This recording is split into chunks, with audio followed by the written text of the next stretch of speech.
Tempo do fim. Que Tempo, tempo do fim é esse? Vamos lá. tempo de angústia, pastor. Ótimo, tempo de angústia. Se você voltar um pouquinho à leitura, a leitura está completando aqui no capítulo 12 o que já tinha sido falado anteriormente. Então, o capítulo 12 é uma continuação do capítulo 11, lógico, né? E o que diz no capítulo 11? Principalmente do versículo 40 ao 45.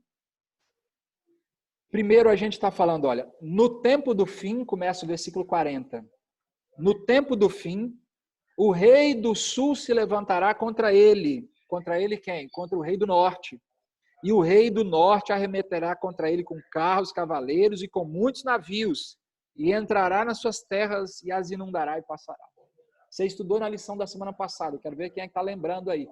O que simboliza o rei do sul na profecia de Daniel, no capítulo 11? Alguém consegue me ajudar? Alguém pode me ajudar? Aí a gente vai ter que recapitular um pouquinho da semana passada para a gente conseguir avançar com mais tranquilidade hoje. O que é o rei do sul e o que é o rei do norte no capítulo 11 de Daniel? Alguém lembra? Não? Dou-lhe uma, dou-lhe duas, dou-lhe três. Vamos lá. Então vamos fazer essa recapitulação aqui então. Ok, então vamos fazer essa recapitulação. O rei do sul, na profecia de Daniel, a partir do versículo 40 especialmente, se trata do ateísmo. E o rei do norte é um sistema religioso falso. Então, toda religião falsa, para Daniel, a partir do versículo 40 do capítulo 11, toda religião falsa é o rei do norte. E o rei do sul significa materialismo, significa ateísmo, significa tudo que não é religioso. É um sistema falso também, mas não é um sistema religioso. Vocês estão conseguindo entender? Quem está conseguindo entender, dá um joinha aí. Ok? Beleza. Eu não vou ter como dar os detalhes disso aqui, porque senão a gente se perde na lição de hoje. Então, veja, o sistema religioso falso, principalmente, a gente sabe que no final dos tempos, aí, o catolicismo, espiritismo e o falso protestantismo, essas três vertentes, ou seja, os cristãos, os crentes falsos, os católicos e os espíritas, os três vão estar juntos e a primeira vitória que eles têm é contra todo o sistema secular que existe. Então, hoje você conhece gente que é ateu, hoje você conhece gente que não crê em Deus, mas daqui a pouco isso vai acabar. Quando é que isso acaba? Isso acaba quando esse sistema falso religioso ele cresce. E quando que esse sistema cresce? Já vou adiantar um pouquinho logo aqui para vocês. O próprio Satanás, ele se disfarça em Cristo e ele vem e caminha na terra. Antes dele, vem outros falsos profetas, fazendo milagre, fazendo um tanto de coisa. Quando isso acontece, não tem mais ateu, não tem mais gente que não acredita em Deus, todo mundo começa a acreditar. Porque o ateu é o mais fácil de enganar. Na hora que ele vê alguma coisa que ele não tem como explicar, ele acredita. Então, se ele vê um macaco falando, ele vai dizer que o macaco, realmente o macaco fala. Ele só não acredita que o macaco fala porque ele não viu o macaco falando. No dia que ele vê o macaco falando, ele então vai começar a acreditar que o macaco fala. Então, os primeiros a caírem aí, a deixarem de ser ateus, a deixarem de essa perspectiva, não tenho muito esse, não creio muito em Deus, isso aí vai ser completamente superados. Por isso que o texto vai dizer, no tempo do fim, ou seja, a partir de 1798, você já estudou na lição da semana passada, não vai dar tempo para a gente explicar tudo aqui. O rei do sul, ou seja, 1798, Revolução Francesa, início do ateísmo como a gente conhece hoje, ele dá um golpe contra a religião, eles prendem o Papa, e agora o rei do norte se volta contra o rei do sul. É isso que a gente está vivendo agora. É isso que a gente está vivendo agora, ok? Essa vitória do rei do sul contra o rei do norte. Aliás, essa vitória do Reino do Norte contra o Reino do Sul, ou seja, a vitória de um sistema religioso falso contra o ateísmo. E aí o texto vai dizer que eles vão passar com carros, cavaleiros, com muitos navios, entrará nas suas terras, inundará e passará.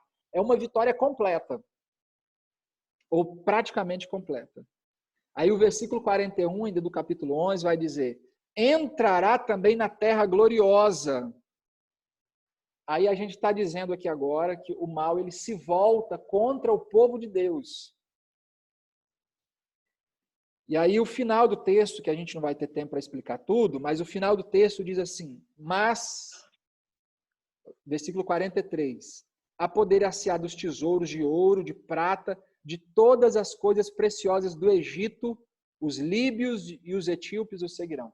É uma vitória tão completa que eles atravessam Israel, eles chegam até lá embaixo no Egito e até na divisão com o Egito, com outros países, que a gente está falando aqui de Etiópia e Líbia. Isso é uma linguagem simbólica para dizer que a perseguição ao povo de Deus, ela vai ser algo real. Só que o final do versículo vai dizer assim, mas pelos rumores do Oriente, do Norte e do Norte, será perturbado e sairá com grande furor para destruir e exterminar muitos. Olha, embora Satanás assuma essa postura como o rei do norte, o verdadeiro rei do norte, a gente não vai ter como trabalhar isso aqui, é o próprio Cristo. E essa expressão pelos rumores do Oriente, não sei se vocês se lembram, mas quando seca o mar e surgem os reis do Oriente, lá em Apocalipse, Daniel e Apocalipse estão usando mais ou menos uma mesma linguagem para dizer, Satanás agora ele pensa, agora a gente ganhou tudo. E aí é como se ele tivesse assim, olha, agora a gente já ganhou, passamos, derrotamos tudo, acabamos com tudo. Aí de repente alguém fala no ouvido dele assim, ó, tem alguém vindo aí. Ele, como assim? Tem alguém vindo aí, ele é mais forte do que você. Então, por essas notícias que ele ouve do norte e do oriente, então ele decide, no versículo 45, armará suas tendas palacianas entre os mares contra o glorioso Monte Santo, mas chegará o seu fim e não haverá quem o socorra. O que o texto está dizendo para a gente? Satanás vai quase destruir o povo de Deus, mas então vai chegar o seu fim. Ellen White vai dizer no Grande Conflito que parecerá que a igreja de Deus sucumbirá, mas ela não cairá.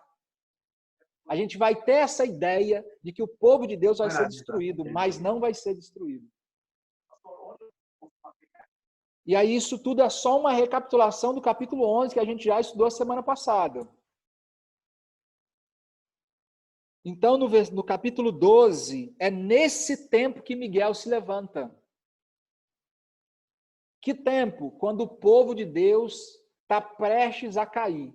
Esse é o tempo em que Deus se levanta. Esse é o tempo que Miguel se levanta. E aí eu pergunto para você, alguém sabe o significado do nome Miguel? Você sabe o significado do nome Miguel? Quem sabe o significado do nome Quem Miguel? é como Deus. Exato. Quem é como Deus. Exatamente, Salete. Isso mesmo. Vocês lembram o que Satanás ele disse? Ó, eu vou subir até as alturas e eu vou ser semelhante a Deus. Lembra dessa descrição? Vocês lembram? E aí, Jesus Cristo assume a sua forma de batalha e ele pergunta, quem é como Deus? Ele está tirando Satanás. Ele está brincando com Satanás. E Satanás fala, não, eu vou ser semelhante ao Altíssimo. Aí ele pergunta, quem é semelhante como Deus? Quem é semelhante a Deus? Você acha mesmo que você vai ser semelhante a Deus? E aí agora tem algumas questões que a gente vai precisar trabalhar aqui. Nesse tempo, Miguel se levanta, o defensor dos filhos do teu povo, e haverá tempo de angústia, qual nunca houve desde que houvesse nação até aquele tempo. Mas naquele tempo será salvo o teu povo, todo aquele que for achado inscrito no livro. A gente vai precisar destrinchar isso aqui um pouquinho melhor. Por que tem esse tempo de angústia? Alguns mitos que a gente criou. O Espírito Santo, ele não se retira dos justos. O Espírito Santo se retira dos ímpios. Então, os ímpios, agora sem o Espírito Santo na sua vida, eles se tornam altamente violentos, altamente destrutivos, altamente perigosos. E nós não teremos o intercessor, conforme diz o livro Grande Conflito. O que que significa? É que cada caso já foi decidido. Salvo, salvo, perdido, perdido. Isso não é, naturalmente, a gente acaba, eu que sou adventista desde quando nasci, a gente tem esses negócios, né, do tempo da perseguição, como é que vai ser, e vai arrancar unha, e vai furar olho. A Bíblia fala sobre castigos, sobre torturas e etc. Ellen White fala muito pouco sobre isso. Deixa eu ler, eu quero ler um texto com vocês aqui. O que ela diz? Esse aqui é o Eventos Finais, na página 93. Alguns serão encarcerados. Alguns deles serão lançados na prisão, exilados, e outros tratados como escravos. Agora, olha só que interessante. Se formos chamados por amor de Cristo, seremos capazes de ir para a prisão, confiando nele como uma criancinha confia em seus pais. Agora é o tempo de cultivar a fé. Sabe, tem um texto no Grande Conflito, que eu vou ler, agora eu vou ler um outro texto agora, complementando essa mesma ideia. Olha, os discípulos foram revestidos da coragem e fortaleza dos mártires, somente quando essa graça se tornou necessária. Os discípulos só tiveram condições de se tornar, de ter a graça, ou seja, de sofrer por Cristo, quando isso foi necessário. Então, talvez a gente olhe para a gente agora e fala, rapaz, se a pessoa quebrar meu braço, no mínimo eu vou dar um soco nesse cara, não tem como não. A Bíblia está dizendo, a Ellen White está dizendo que os discípulos só receberam essa graça depois que isso se tornou necessário. Ellen White vai falar sobre morte nesse tempo? Vai. Ela tem pelo menos 4 citações que ela vai dizer que alguns são chamados de mártires. Alguns vão ser chamados para dar vida por amor a Cristo. Nesse tempo de angústia. Pois não? Só um comentário sobre essa questão no momento necessário. E para que até esse momento necessário, até onde eu já estudei e já li um pouco sobre o assunto, sim, os discípulos tiveram que ter, primeiramente, uma convicção de que Cristo era realmente o Filho de Deus. Até então, é como se eles não estivessem preparados para isso, né? Uhum. E aí eles tiveram que passar um processo. Tanto é que até a volta de Cristo e até os momentos depois da sua ascensão, eles ainda mantinham dúvida no coração. Perfeito. Perguntas, né? Inclusive, quando a gente vai para o livro de João, no capítulo 21, que eles voltam a pescar, é um dos momentos em que eles voltam atrás, né? É como se eles voltassem à antiga vida deles, cheio de dúvida, como vai ser. Aí, quando Cristo aparece na praia, a partir daquele momento que Cristo aparece na praia e diz para eles lançarem ao lado direito, que, segundo Ellen White, é a repetição do milagre, da pesca maravilhosa, que eles se recordam. Opa, agora nós temos uma nova vida. A partir daquele momento que eles se firmam no caminho. Ótimo. E desde aí nunca mais voltavam, né? Eles nunca mais voltaram à vida anterior. Ou seja, eles começaram então a sua caminhada rumo a grandes coisas. Porque muitas das coisas no futuro, inclusive o discurso de Atos, quando Pedro discursa que é batizado por pessoas, a base desse discurso era a convicção de que Cristo era o Messias. Perfeito. Então, o que convenceu as pessoas foi a convicção deles de que estavam falando de um Cristo que ressuscitou. Então, se vamos pegar o gancho, até esse momento em que será necessário sermos presos, sermos exilados, nós estamos em um processo para estarmos preparados para esse momento. Enquanto o nosso coração não estivermos preparados, ou seja, aceitar que Cristo é o caminho que Cristo está no controle de tudo e que Ele fará o melhor em nossa vida, infelizmente não estaremos preparados para este momento, né? Olha É só, interessante. o que Ellen White diz no Testemunhos Seletos, volume 6, na página 401. O povo de Deus se unirá e apresentará ao inimigo uma frente unida. Diante do perigo comum, cessará a luta pela supremacia. Não haverá disputa sobre quem será considerado maior. Diante do perigo comum. Então, muita coisa dos problemas que a gente tem hoje, quando a gente entender que a gente está diante de um perigo comum, e aí eu quero dar uma recapitulação rápida, porque pode ser que tem alguém que não está pegando bem, não é bem familiarizado com esse tipo com essa perspectiva escatológica da Igreja Adventista, essa percepção do fim na percepção adventista. Matusalém? Só complementando o que esse irmão está falando aí, mas para mim, pelo que nós estudamos, o momento ápice da vida dos discípulos, que eles realmente receberam a transformação, foi exatamente na sessão de Jesus que pediu para que eles permanecessem na igreja até que do alto fosse revestido de poder. Aí sim, aí realmente eles deixaram de ser covardes. Sim. E passaram a realmente representar a personalidade e o caráter de Cristo. Perfeito. Perfeito. Exatamente. Então vamos lá. Vai ter morte, o povo de Deus vai morrer nesse período de... Vamos lá. Primeiro, por que acontece essa perseguição? Então eu vou te dar um panorama do fim dos tempos. Qual é a ordem cronológica dos acontecimentos? Vamos lá. O povo de Deus ora pedindo o Espírito Santo. Deus derrama o Espírito Santo. É o que a gente conhece como chuva serôdia. Nesse momento da chuva serôdia, simultaneamente também começa o que a Bíblia vai chamar de tempo de angústia. Da onde que a Bíblia usa essa expressão tempo de angústia? Você lembra de onde? Jeremias vai usar essa expressão em Jeremias 30 e Daniel vai usar essa mesma expressão aqui, chamando de tempo de angústia de Jacó. Alguém lembra qual é a história de Jacó? Por que ele estava angustiado? Quem pode me ajudar com isso aí?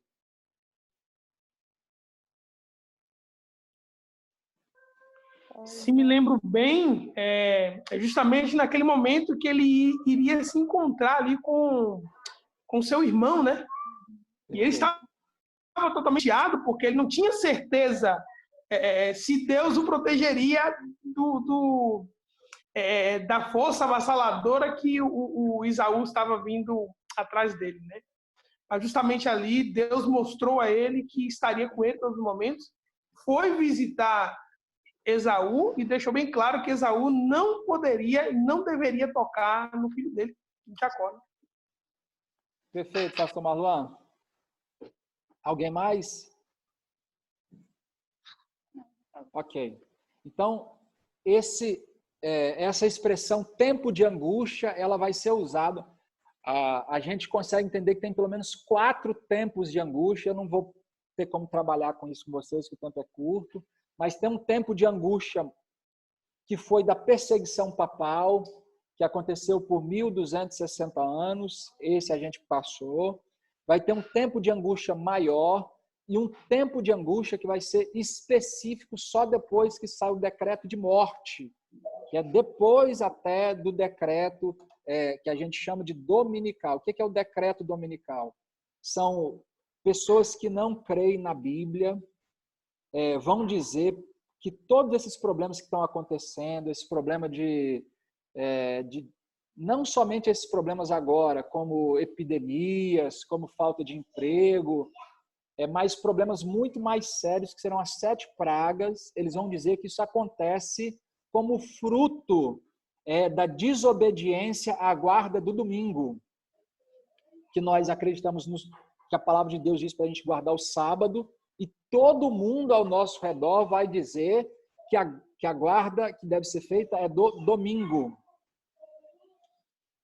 A gente recebe o Espírito Santo, a gente prega para todo mundo, então acontece o decreto dominical. O que não é a fogueira que acende a religiosidade, mas é a religiosidade que acende a fogueira.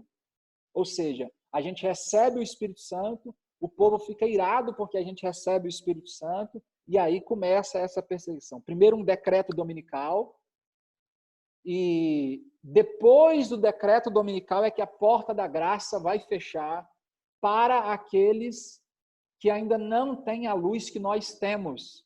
Para você e eu que temos a luz da palavra de Deus, se nós não recebemos a chuva serôdia, lá no começo da história, que vai permitir que a gente pregue o evangelho em todo mundo, para então vir um decreto dominical, e depois o fechamento da porta da graça para as demais pessoas, para a gente não tem salvação.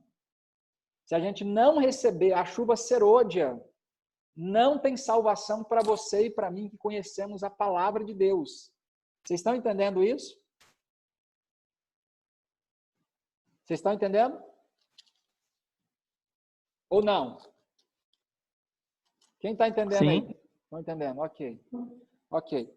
Só é possível, a porta da graça para o povo de Deus se fecha quando recebe a chuva serôdia. A porta da graça para as demais pessoas só acontece depois do decreto dominical. E depois desse decreto dominical, a porta da graça fecha, o Espírito Santo se retirou da terra, não tem mais nenhum anjo segurando os ventos de guerra, conforme vai dizer a Bíblia. Então o povo é totalmente perverso, totalmente ímpio, totalmente mau.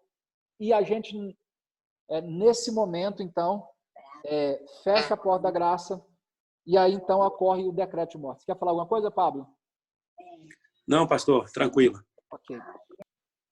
Então, acontece esse decreto de morte. Eles vão marcar uma data para matar todo mundo.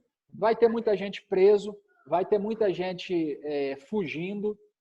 Esse momento do decreto é o momento que a gente sai das cidades, sai das vilas, e aí a gente vai viver completamente.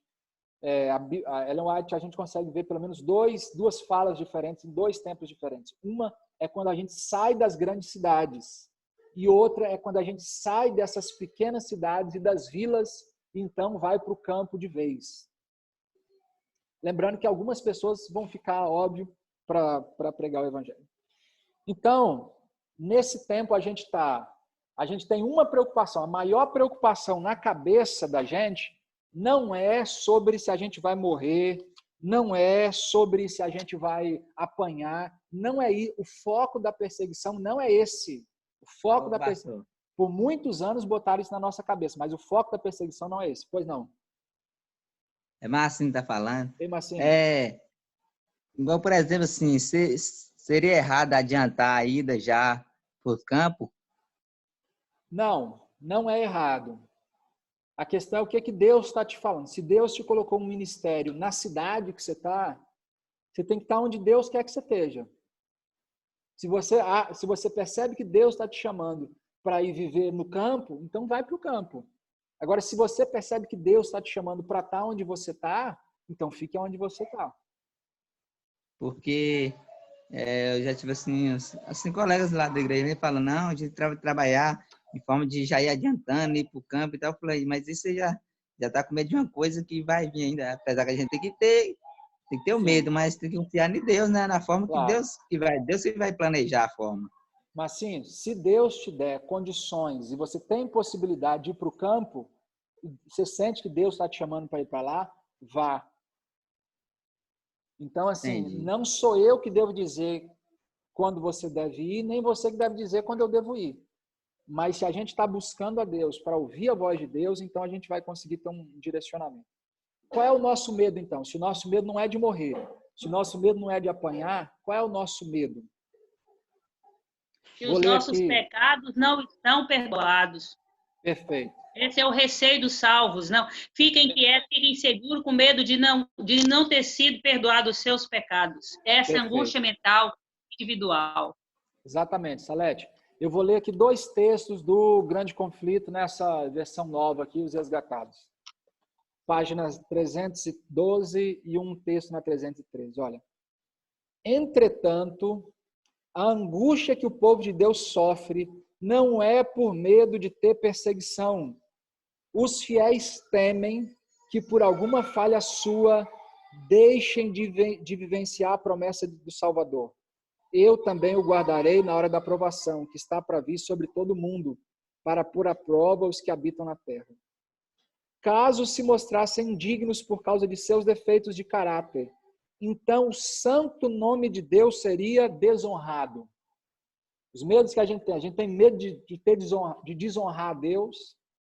Outro medo, no tempo de angústia, se os filhos de Deus tivessem pecados não confessados, que aparecem diante deles, enquanto torturados pelo medo e angústia, eles seriam vencidos. Mas eles não têm nenhum pecado oculto para revelar.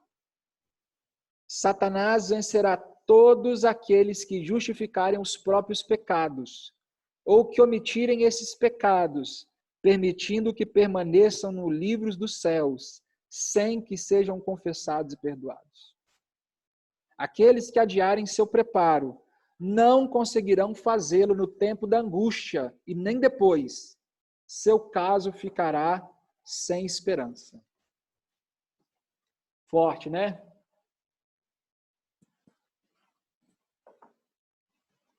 Qual é o caso que não tem esperança? É o caso da pessoa que tem o que Ellen White vai chamar de pecado acariciado. O que é o pecado acariciado? Eu não reconheço que é errado, eu não quero reconhecer que é errado, eu sei que eu estou em pecado, mas eu finjo que eu não tenho esse pecado na minha vida. Para esse tipo de pecado, não tem graça, não tem misericórdia para esse tipo de pecado. Por quê? Porque a pessoa não quer se arrepender. Porque ele não quer que o sangue de Cristo o cubra. Então ele fica brincando de igreja. E para esse grupo não tem salvação a menos que se arrependa completamente. Você pode ter cometido qualquer pecado, todos os pecados do mundo. Mas se você está arrependido desses pecados, então a misericórdia de Deus ela te cobre. Agora, se você não tem isso na sua vida, se você não está preocupado em pedir perdão pelos seus pecados, se você não faz um exame de consciência, você vai dormir e fala assim, Senhor, desculpa por todos os pecados, me perdoa, em nome de Jesus, amém. Não, irmãos. Não é assim que a banda toca. O povo de Deus precisa fazer um exame de consciência. O que é isso? Senhor, briguei hoje com a minha esposa. Senhor, eu xinguei aquele cara no trânsito, bati naquele cachorro. Enfim, é um exame de consciência. O povo de Deus diariamente precisa fazer um exame de consciência e trazer esses pecados aos pés da cruz. Todo pecado que for levado aos pés da cruz será perdoado. Todo pecado levado aos pés da cruz será perdoado. Agora, todo pecado omitido não tem esperança, não tem misericórdia para esse caso. Vocês estão entendendo? Está claro? Sim. Ok. Então, algumas coisas. Ellen White, ela nunca usa a expressão semanas e nem a expressão meses. Ela fala apenas alguns dias. Esse tempo de angústia é um tempo curto. Inclusive, ela vai falar aqui no Grande Conflito que esse tempo ele é abreviado. Essa abreviação ela aconteceu na perseguição papal dos 1260 anos. Ela aconteceu porque a profecia deveria terminar depois, mas os dias foram abreviados, os anos foram abreviados, e ela vai usar essa mesma expressão para se referir ao tempo do fim. Então, Jacó está ali angustiado, porque ele não consegue ter vitória, ele está ali, ele está lutando, ele está preocupado, será que o irmão dele vai matar ele? Será que ele fez o que era errado? De repente ele está lutando e não sabia que está lutando com o anjo. Essa mesma luta o povo de Deus precisa começar a vivenciar hoje, para ter experiência com Deus para aquele momento. No Grande Conflito, Ellen White vai dizer a partir da página 314, que no clímax desse negócio, não somente falsos anjos se fazendo de falsos profetas, operando sinais, maravilhas e arrebatando multidões, mas o próprio Satanás se disfarça de Cristo, chega igualzinho, fala de forma mansa, igualzinho Satanás. igualzinho Jesus Cristo. Só que ele anda aqui, ele fala com as pessoas, ele cura as pessoas, e ele vai dizer que não precisa mais esse negócio de guardar sábado, isso aí é história do Velho Testamento e etc. Então, dentro desse contexto aqui, não tem como trazer todos os detalhes para vocês, mas essa é uma visão geral. E quando o povo de Deus está mais angustiado, algumas coisas que eu quero salientar para vocês aqui. Ó. Primeiro, anjos em forma de guerreiros aparecem para salvar o povo de Deus. É o que ela vai dizer. É exatamente essa expressão que ela vai dizer. Anjos em forma de guerreiros aparecem para salvar o povo de Deus. Amém? Anjos em forma de guerreiros. Olha Amém. Só. Outra coisa. Amém. Ela vai dizer que quando a gente saindo dessas vilas, as pessoas vão tentar nos assaltar, né? Vão tentar... não é um assalto, é pessoas que vão tentar nos destruir. E ela vai dizer que essas armas elas vão cair como palha no chão. Outra coisa sobre os anjos ainda. Os anjos vão visitar os filhos de Deus, aqueles que estiverem nas prisões. Nós vamos ver esses anjos. Nós vamos conversar com esses anjos nas prisões. Embora pareça que é um caso sem esperança, Pastor. mas a gente vai ver muita misericórdia acontecendo. Fala, Matusalém. O Pablo, não sei quem é que falou. Vamos. Alguém quer falar? Pablo, Matusalém? Tranquilo, pastor. Não. Pode continuar. Ok. Então, esse tempo de angústia é o tempo da libertação do povo de Deus, porque é nesse tempo que Miguel se levanta.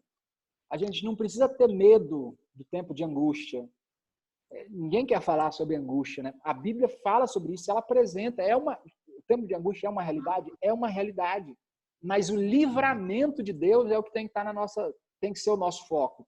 A nossa percepção ela tem que estar na misericórdia de Deus que se levanta nesse momento. Embora alguns estejam presos, outra coisa que eu quero lembrar para vocês, outro mito, né? Depois que a porta da graça fecha, ninguém mais morre. Por que ninguém mais morre? Porque a nossa morte seria toa. Pastor. Pois não, Matos Além. Matos. Pode falar, Matos. Está meio ruim a transmissão. Está me ouvindo? Deixa eu perguntar aqui, pastor. Não, fique à vontade. Pastor. Pois não. Matos.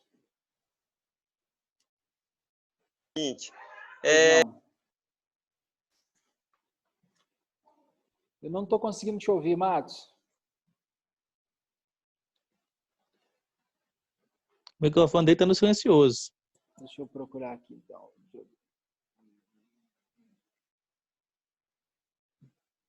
Matos. Eu não estou conseguindo liberar o microfone dele, não. Bom, vamos seguir aqui. Irmãos, então, nesse tempo, outra coisa que a gente vê a misericórdia de Deus. Justos que morreram em outras épocas vão ressuscitar. E é disso que a lição vai falar aqui na parte de terça-feira, a ressurreição. Então, eu não sei quem vai ressuscitar, não sei se vai ser João Batista, eu não sei se vai ser Paulo, eu não sei quem vai ressuscitar, mas essas pessoas vão ressuscitar e a gente vai falar com essas pessoas. Outra coisa ainda na misericórdia de Deus nesse tempo na nossa vida, as pessoas estiveram presas, pessoas estão fugindo, a gente vai ouvir Deus falando com a gente, dizendo quando é que ele vai voltar. Você está imaginando o desespero? A gente está em desespero, está fugindo, está nessa angústia toda. Anjos protegendo o povo de Deus, a gente vendo esses anjos lutando pela gente, e Deus mesmo vai falar com o seu povo, e nós vamos ouvir de forma audível, não é no coração, não é na... A gente vai ouvir a voz de Deus dizendo quando que Jesus Cristo vai voltar. Você vê, às vezes, a Igreja Adventista, por muito tempo, teve focado nas questões erradas. Que a dor, que é o sofrimento, vai acontecer? Vai. É real? É. Mas a nossa preocupação maior não é um sofrimento físico, é um sofrimento psicológico. Essa dor, ela dura um pouco de tempo apenas. É a expressão que a Ellen White vai usar. Mas você vai ter anjo te protegendo, você vai ver anjo lutando por você, vai vir anjo te visitar na prisão, você vai ouvir a voz de Deus dizendo quando é a volta dele. E aí a Ellen White vai dizer no grande conflito que as cadeias se abrem, acontece um grande terremoto, o povo de Deus então sai dessa prisão. Os inimigos de Deus ouvem apenas o barulho, mas o povo de Deus ouve Deus falando com seus filhos, dizendo quando é o dia da volta dele. É muita coisa boa, é muita coisa boa.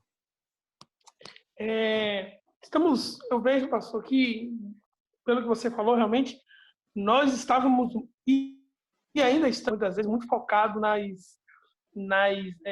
dificuldades, nas adversidades, nos sofrimentos.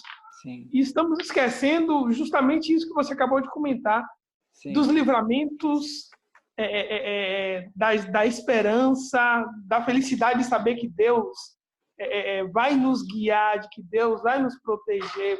Sim. E o capítulo 12 de Daniel deixa bem claro que Miguel se levantará. Amém. Amém. E Jesus se levantará. E o autor da lição ele dá duas especificações, duas situações para esse levantar-se de Miguel. Sim. A questão justamente dessa proteção, desse livramento, né? A justiça e o juízo. E também a questão de se levantar para o juízo. Amém. Ou seja, temos a certeza de que Deus vai nos proteger e que Deus é justiça em todos os momentos. Né? Amém. Amém. Irmãos, então essa é uma visão geral. Eu vou só ler um texto aqui. Livramento do povo de Deus.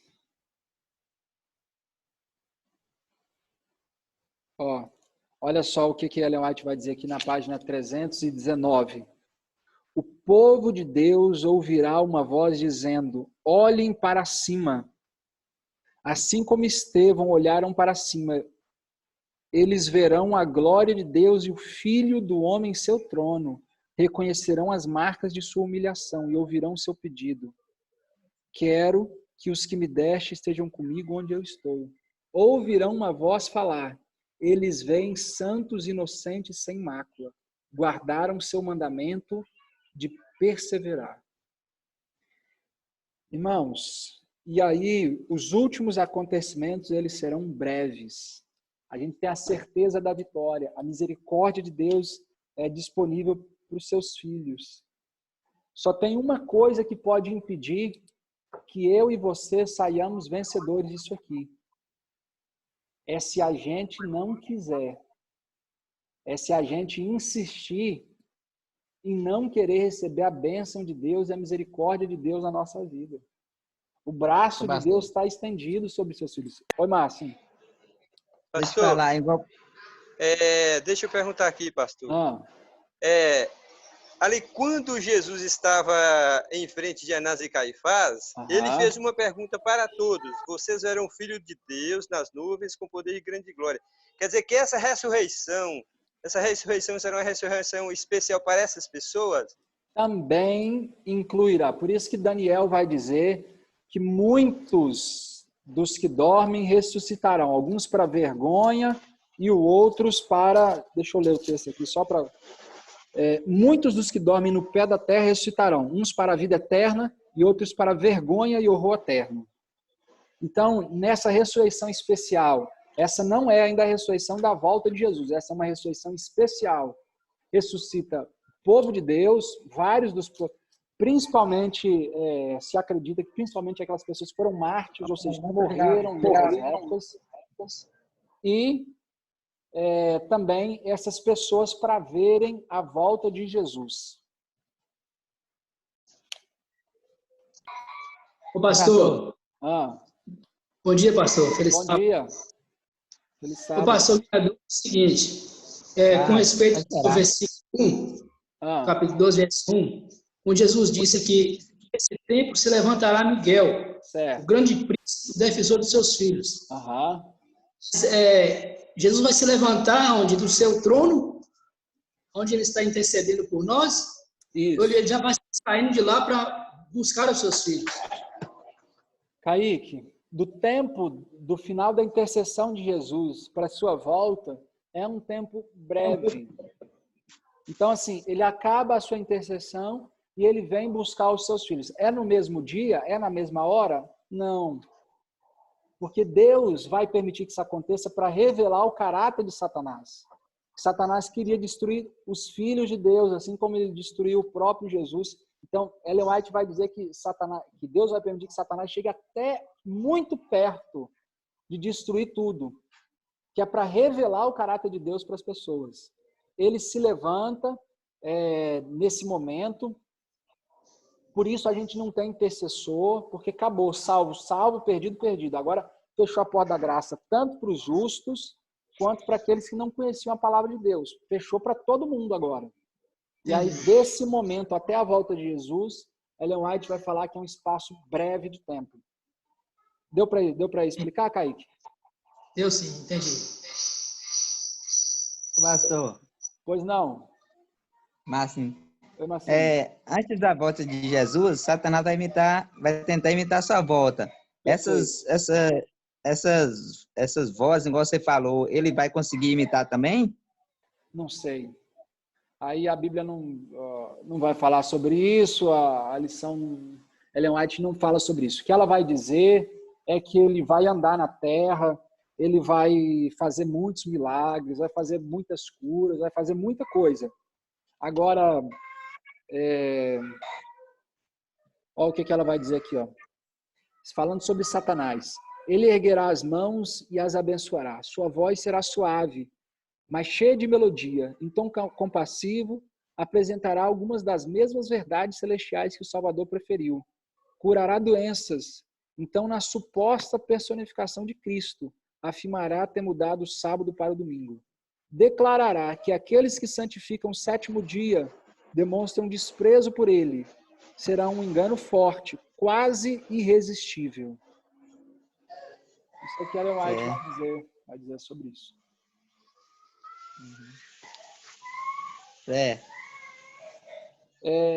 Alguém tem alguma outra pergunta sobre esse tempo do fim, sobre o que foi estudado na lição?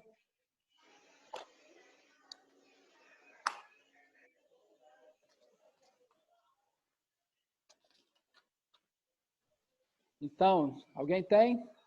Se alguém tiver, é só levantar a mão aí, ou pode pegar o microfone também, fica à vontade. Então, eu vou terminar aqui lendo um texto para vocês. Testemunhos, volume 9, página 228, diz assim: o amor de Deus à sua igreja é infinito, incessante ao seu cuidado por sua herança. Ele não permite que aflição humana alguma sobrevenha à igreja, senão unicamente a que é essencial para a sua purificação. Seu bem presente e eterno. Purificará a sua igreja, assim como purificou o templo no princípio e no fim de seu ministério na terra.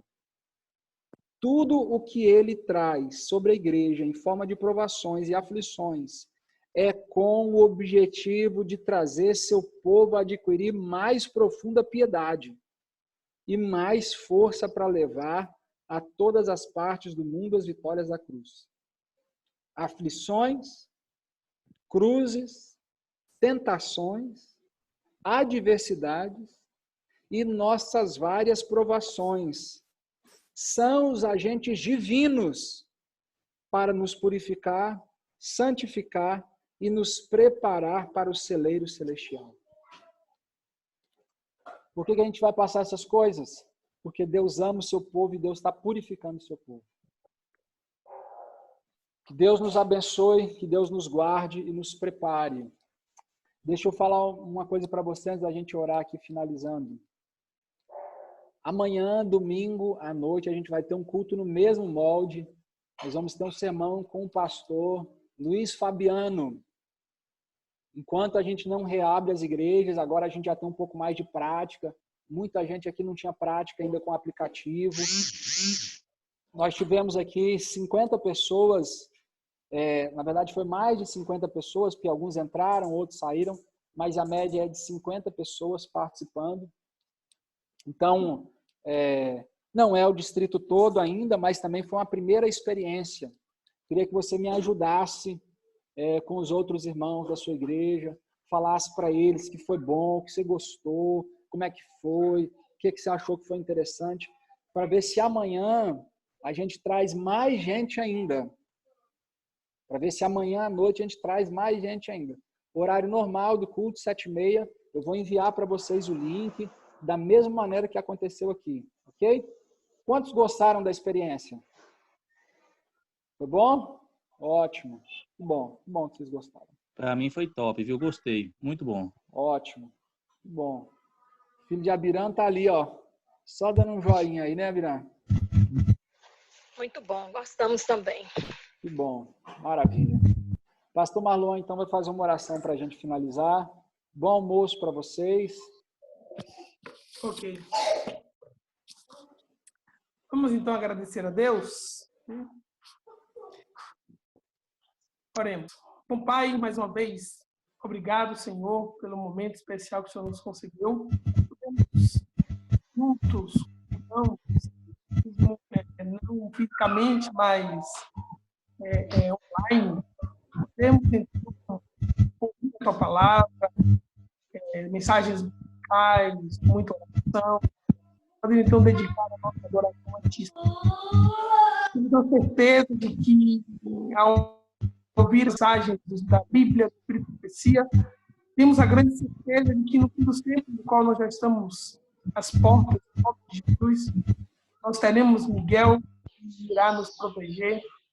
Temos a certeza também daqueles que serão ressuscitados e juntos iremos para as mansões celestiais, podermos finalmente, eternamente louvar e engrandecer a Deus. Mas enquanto estamos aqui, pedimos, Senhor, que o Senhor nos abençoe, pedimos que o Senhor nos proteja, que o Senhor nos guarde em todos os momentos, protegendo a cada um de nós também dessa pandemia que tem assolado não só nosso cotidiano de vida, mas também a questão financeira global. Que o Senhor proteja todos. Esse é o nosso pedido, esse é o nosso agradecimento em nome de Jesus. Amém. Gente, Deus abençoe vocês poderosamente. Bom almoço para vocês. Fique com Deus, hein? Fica com Deus, gente. Amém. Fica com Deus, pastor. Amém.